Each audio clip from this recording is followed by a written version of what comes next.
The Megalodon is a giant shark that lived approximately 2.6 million years ago. It is the largest known predator in the ocean to have ever existed and was significantly larger than any known extant species of shark. The name Megalodon comes from the Greek words for big and tooth. Despite its size and fearsome reputation, Megalodon is now extinct. However, there are still many unanswered questions about this giant predator, including what caused its extinction. Some scientists believe that Megalodon may still be alive, while others believe that it is extinct. So in this video, we will examine the evidence for and against the existence of Megalodon to try and answer the question, is this massive prehistoric shark still out there somewhere? The Megalodon was a massive shark that ruled the oceans for millions of years. This massive predator could grow up to 60 feet long and had a bite that could crush the bones of its prey. Megalodon sharks were the top predators of their time, and their size and strength were unrivaled by any other animal in the ocean. It is thought to have had a robust cylindrical body with a large conical head. Its teeth were up to 7 inches long and were serrated, making them ideal for slicing through flesh. The Megalodon was a fearsome predator that fed on large marine mammals such as dolphins, whales, and seals. It is thought to have hunted in packs, using its size and power to overwhelming effect. During the Miocene epoch, which lasted from approximately 23 to 5 million years ago,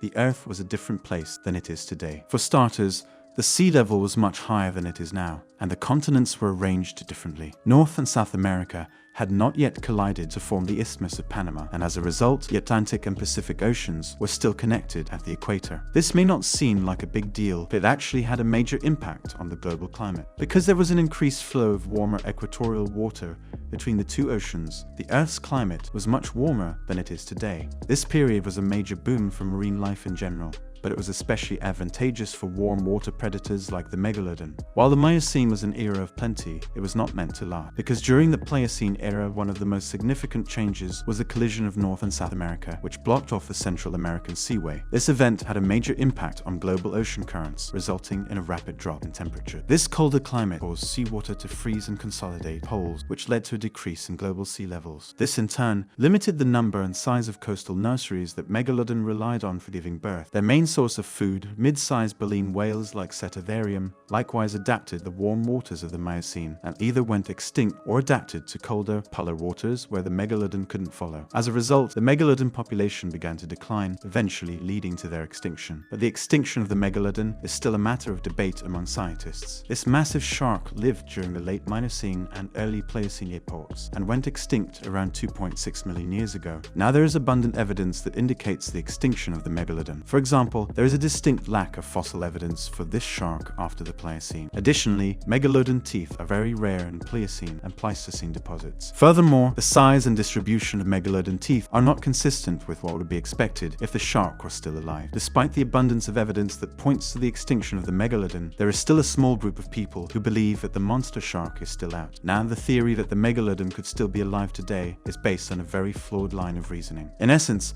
the theory goes like this: because we have never definitively proven that the Megalodon is extinct, it must still be alive. This is a very slippery slope argument that can be applied to a number of different topics. For example, we have never definitively proven that aliens don't exist. Does that mean that aliens are real and visiting our planet? Of course not. There is a difference between something being unproven and something being true. Just because something hasn't been proven false doesn't mean it's true. The same goes for the Megalodon. Just because we can't say for certain that it's extinct doesn't mean it's still alive. There is a very strong case to be made that the Megalodon is extinct, and there is no evidence whatsoever to suggest that it's still alive. So why did people believe that the Megalodon could still be alive? There are a few reasons. First, the Megalodon was an incredibly large and powerful animal. It's hard to believe that such an intimidating creature could go completely extinct without leaving any trace behind. Second, there have been a handful of sightings of supposed Megalodon sharks in modern times. These sightings are almost always debunked when investigated, but they add to the legend of the Megalodon and make it seem like it could still be out there somewhere. Lastly, Hollywood loves the idea of a giant shark terrorizing the open ocean, and they have made several movies, most notably the Sharknado franchise, that keep the legend of the Megalodon alive in popular culture. Now the last Megalodon fossils date back to approximately 2.5 to 3 million years ago, and since then there has been no evidence of of any species descended from Megalodon. This is surprising, as we would expect to see some evidence of Megalodon's descendants if it did indeed have any living relatives. The only evidence we have of Megalodon's existence are fossils, which indicate that it was,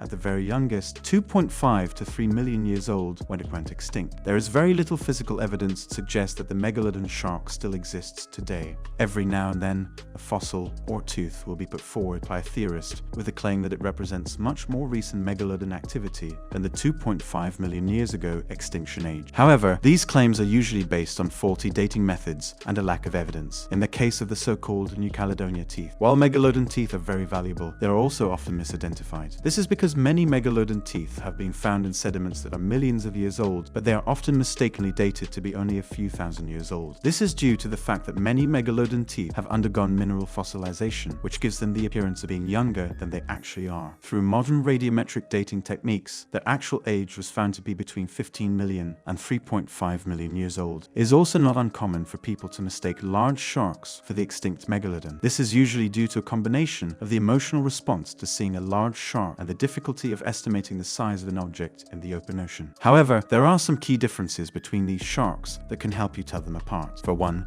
the Megalodon had a much wider body than any extant shark species. Additionally, the Megalodon's teeth were significantly larger and more triangular than those of any living shark. If you see a large shark with teeth that look like it could belong to a Megalodon, it is likely that you are seeing a basking shark, whale shark, or particularly large great white. Sharks have been around for millions of years and are perfectly adapted to their environment, but in recent years, they have been getting a bad rap. Thanks to some false information being spread by the Discovery Channel, people are afraid of these creatures more than ever. The Discovery Channel's Shark Week is one of the biggest culprits in spreading false information about sharks. In 2013 and 2014, they aired two documentaries about a supposed prehistoric shark called Megalodon. The series purported to tell the story of how the world's largest ever known shark, the Megalodon, might still be alive and swimming in the oceans today. However, the documentary was later revealed to be a farce. The experts featured in the documentary were paid actors, the photo evidence was doctored, the beach whale with Megalodon bite marks was entirely CGI, and the Cape Town fishing boat incident was entirely fabricated. Despite the revelation that the documentary was fake, it still drew in large viewership numbers and was one of the most watched programs in the Discovery Channel's history. The Discovery Channel program Megalodon, the monster shark lives, caused quite a stir when it aired. The show claimed to have evidence that the giant prehistoric shark, known as the Megalodon, was still alive and well. This evidence came in the form of a doctored photo that supposedly showed a Megalodon next to U-boats from World War II. Needless to say, the photo was later proven to be fake. The real footage of the U-boats had been doctored to make it look like there was a giant shark swimming next to them. Despite the fact that the photo was fake, the show managed to convince a lot of people that the Megalodon was still alive. But even if we suspend our disbelief and assume for a moment that the photo is real, the scale of the Megalodon in the shot is still laughably out of line with current scientific analysis. The length from the specimen's dorsal fin to its tail fin is a hopping 64 feet. Size like that approaches the upper estimates for the length of a Megalodon's entire body. Now it is beyond a shadow of a doubt that the Megalodon died out in the Pliocene period 2.5 to 3 million years ago. The main reason for their extinction was the cold water they had to swim in, as well as the lack of food after the mid-sized whales they used to eat went extinct. Additionally, the ancestors of the modern great white sharks and killer whales outcompeted the Megalodon for what was left, as they were better adapted to the new conditions. Finally, the Megalodon also lost its main source of food when the shallow, warm coasts it used to create its nurseries migrated miles inland. With all of these environmental changes, it is no wonder that the Megalodon was unable to survive and is now extinct. And there you have it, guys. We hope you found this video informative, and if you have any questions or comments, we'd love to hear from you. Thanks for watching, and we'll see you in the next video.